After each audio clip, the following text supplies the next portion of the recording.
Magandang umaga mga kaibigan. Isa na namang isyung legal ang ating pag-uusapan tungkol sa lupa. Paano kung ang lupa mo ay nasa tabing dagat? Kapag nasa tabing dagat kasi ang lupa, kung ito ay agricultural, merong 20 meters na clearance mula sa tinataasan at binababaan ng tubig.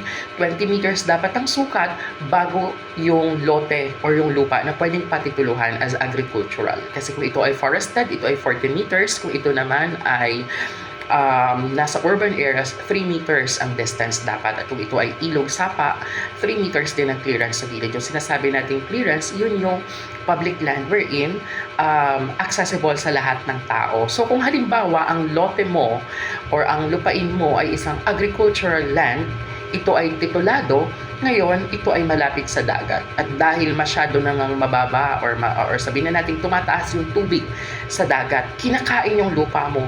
Ngayon, nawala na yung 20 meters na clearance or yung public open space doon sa gilid ng dagat. Ang nangyari, sumiksik yung dagat doon sa gilid ng iyong palayan or agricultural land. Ngayon, kinain na yung lupa mo, nangalahati na lang. Anong pwede mong gawin? Maaari mo ba itong tambakan ulit kung halimbawa may isang parte ng lupa mo ay mataas, gabundok? Maaari mo ba itong lagyan ng barrier at tambakan ulit para mabawi mo yung space na kinain ng tubig dagat? Ang sagot po ay hindi.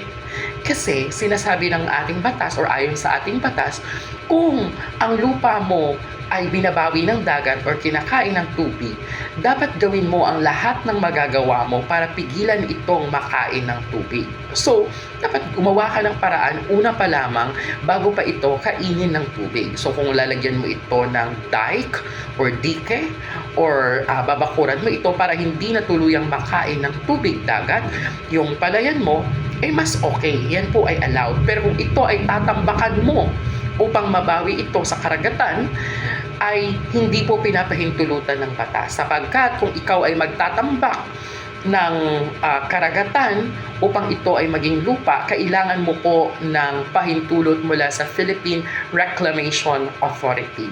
Sila lamang ang may karapatan at may kapangyarihang magbigay ng pahintulot para tayo ay magtambak ng katubigan upang ito ay maging lupa at maging pag-aari natin. So again, ito po ay nasa kapangyarihan ng Philippine Reclamation Authority na ikaw ay mapahintulutan o hindi. So, kapag ganyan po ang nangyayari sa ating sakahan or lupain or bahay, gawin na po natin ang lahat ng ating magagawa upang mapigilang kainin ito ng tubig.